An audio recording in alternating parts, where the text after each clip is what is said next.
So today we are going to discuss about the loop diuretics. So what are the loop diuretics? Let's see.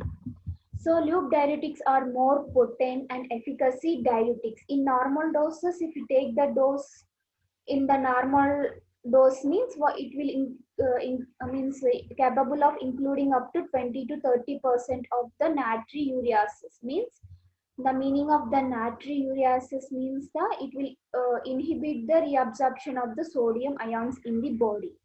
So if increase the doses means the activity also increases up to 30 to 40%. So if we take the drug in the low dose or the normal dose means it will inhibit the sodium reabsorption levels in the body up to 20 to 30%. If we going on increasing the dose means it will inhibit the 30 to 40% of in the body.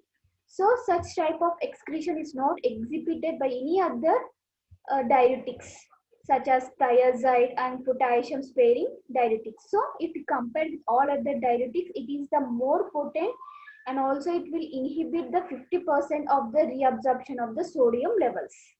And it will mainly act upon the ascending limb of loop of Henle. So this ascending limb of loop of Henle is a part of the nephron. So it is used to inhibit the reabsorption of the sodium levels in the body. We see here mechanism of action. It will inhibit the reabsorption of the sodium, potassium and the chlorine ions in the body. See here, it will inhibit the reabsorption of the sodium chloride, potassium chloride.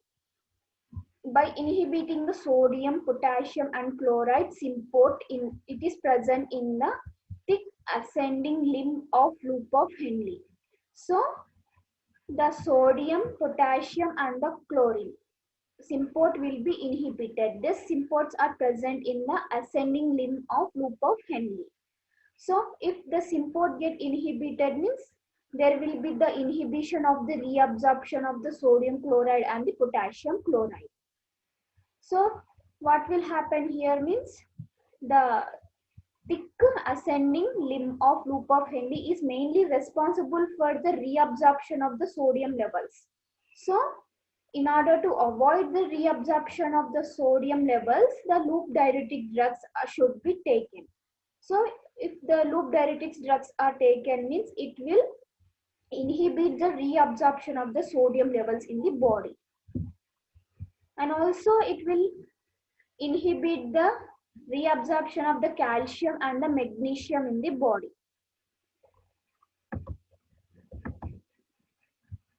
Next, in this drug is ethacrenic acid. First drug is ethacrenic acid and this is the structure and IUPAC name is 2,3-dichloro 4,2-methylidene butanoyl phenoxyacetic acid. See here in structure 1, 2.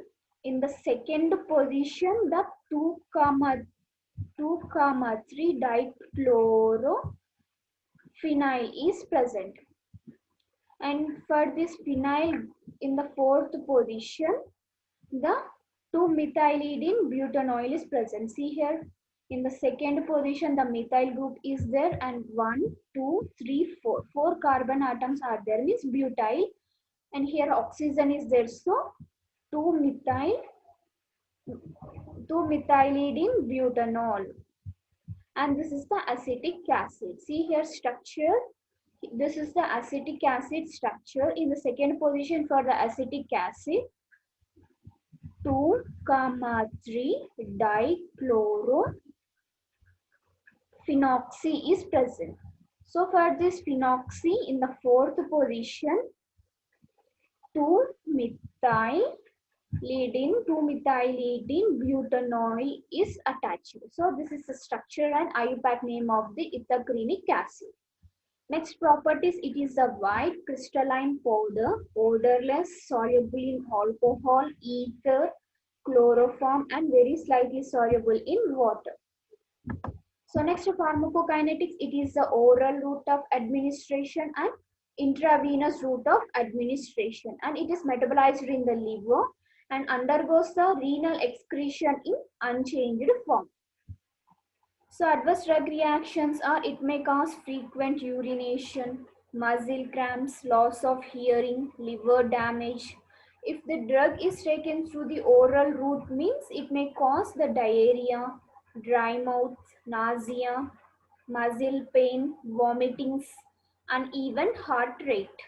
And also it will cause the loss of appetite, stomach pain, difficulty in swallowing, weakness, headache and confusion. So next uses. So it is used to treat the edema means it is used to remove the excess amount of the fluid which is present in the body.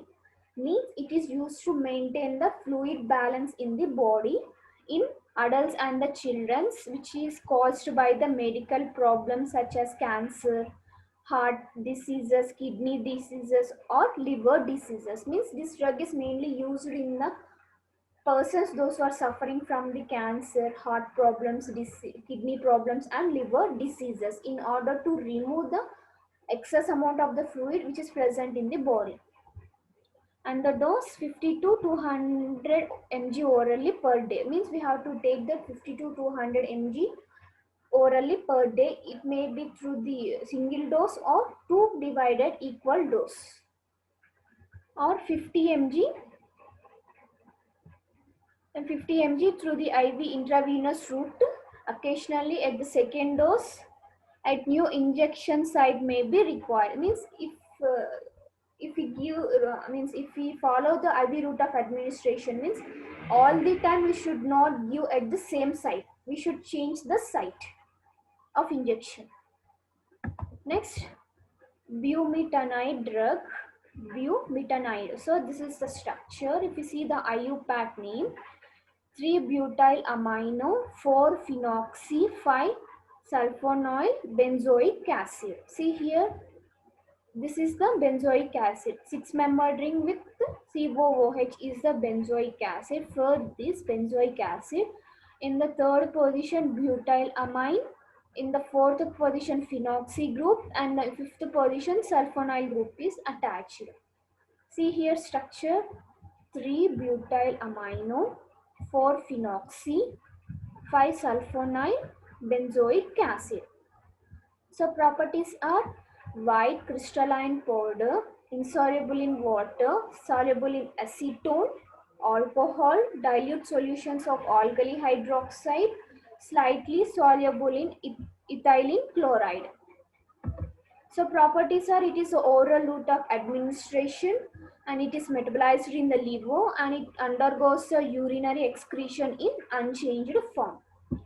Adverse drug reactions are muscle pain, weakness, tiredness, convulsions, dizziness, drowsiness, skin rashes, vomitings, irregular heart rate, stomach pain, dry mouth, loss of appetite, memory loss, low blood pressure, headache and nausea. So these are the adverse drug reactions.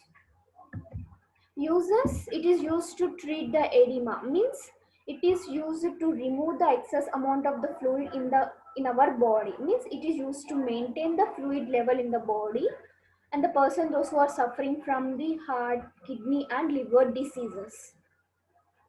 And also it is used to remove the excess amount of the water and the salt from the body in the form of urine. And the dose we should take 0.5 mg to 2 mg per a day. So we have to take 0.5 mg to 2 mg per a day.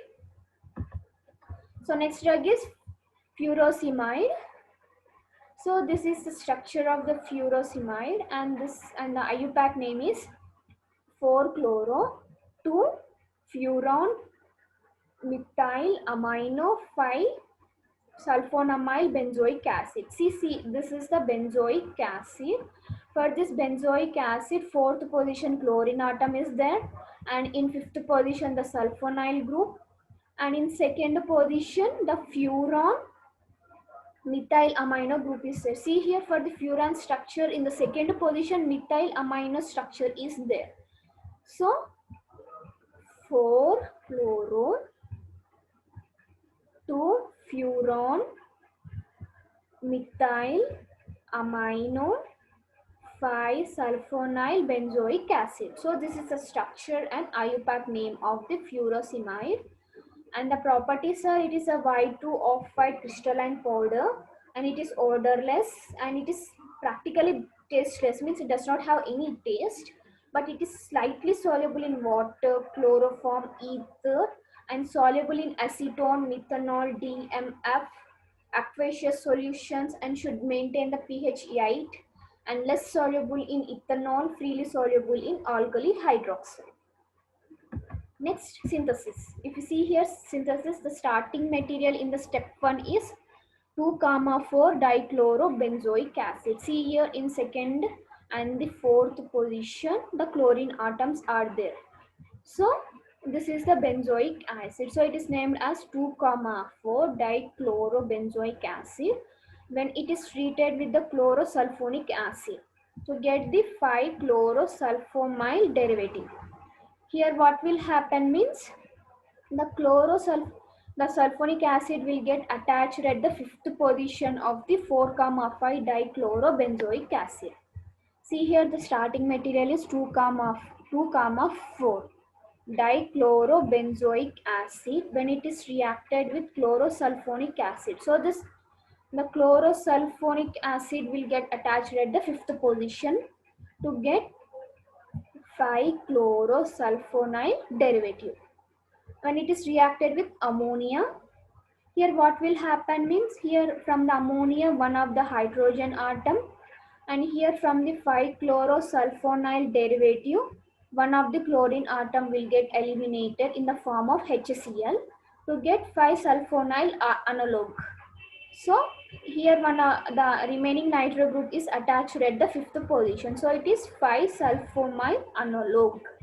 See here in first step, the starting material is 2,4 dichlorobenzoic acid.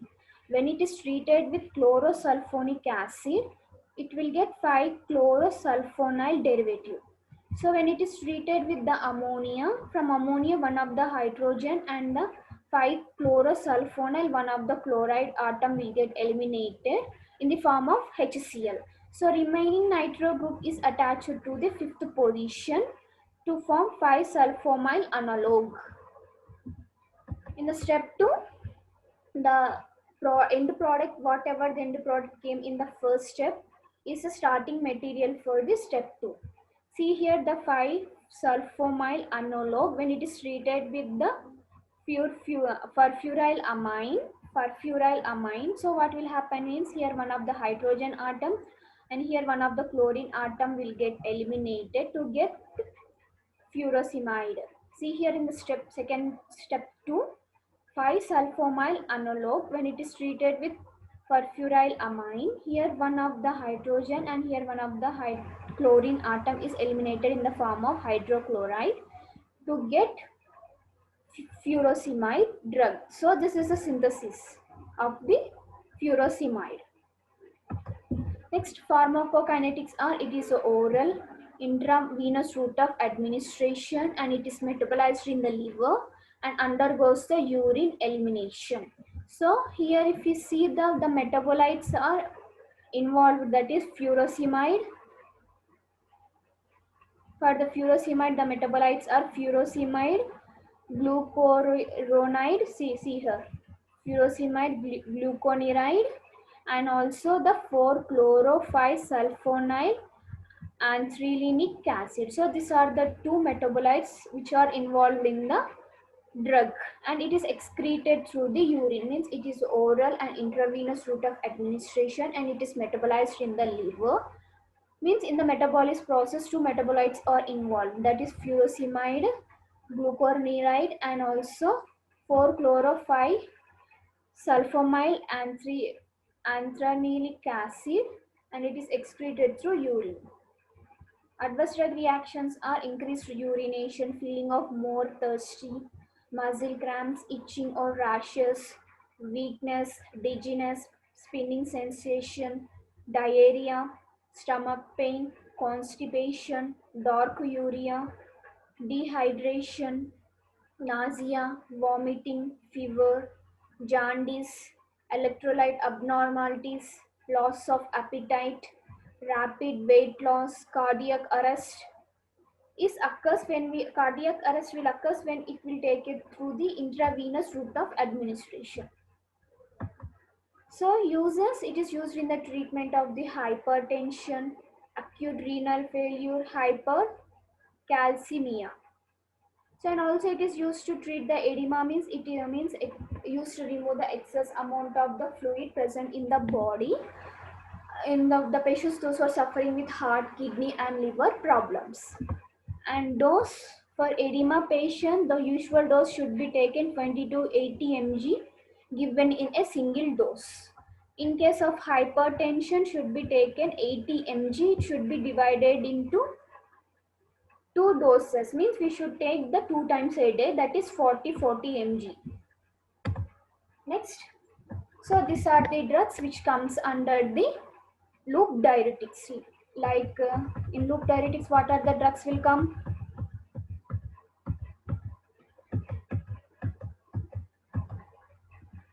Ithacrenic acid, bumetanide and furosemide. So these are the drugs which comes under the loop diuretics. Next, potassium sparing diuretics. So the potassium sparing diuretics, these are the weak diuretics when we compare with other types of the diuretics, but it will inhibit the reabsorption of the sodium ions in the body, and also it will stimulate the secretion of the potassium and the hydrogen ions. So this potassium sparing diuretics are taken with other diuretics. So if this drug should be taken in the combination form to increase the activity of the drug. And this the main activity is to inhibit the reabsorption of the sodium ions in the body. And this first one is aldosterone antagonist. The mechanism of the aldosterone antagonist is, so the aldosterone is mainly present in the collecting tubule and the duct. So it will, what it will do means it will increase the reabsorption of the sodium ions. So the aldosterone will do the increase the reabsorption of the sodium ions in the body. So if we use the aldosterone antagonist, like example spironolactone, so it will inhibit the reabsorption of the sodium ions by directly it will bind to the receptor which is responsible for the reabsorption of the sodium ions.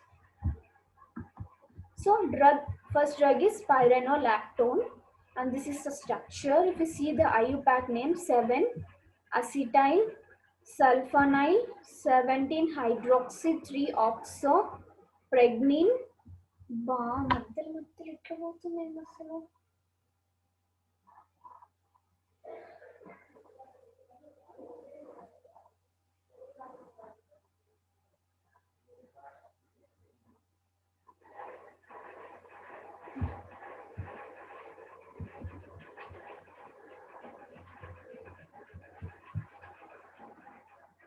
So here 7-acetyl sulfonyl 17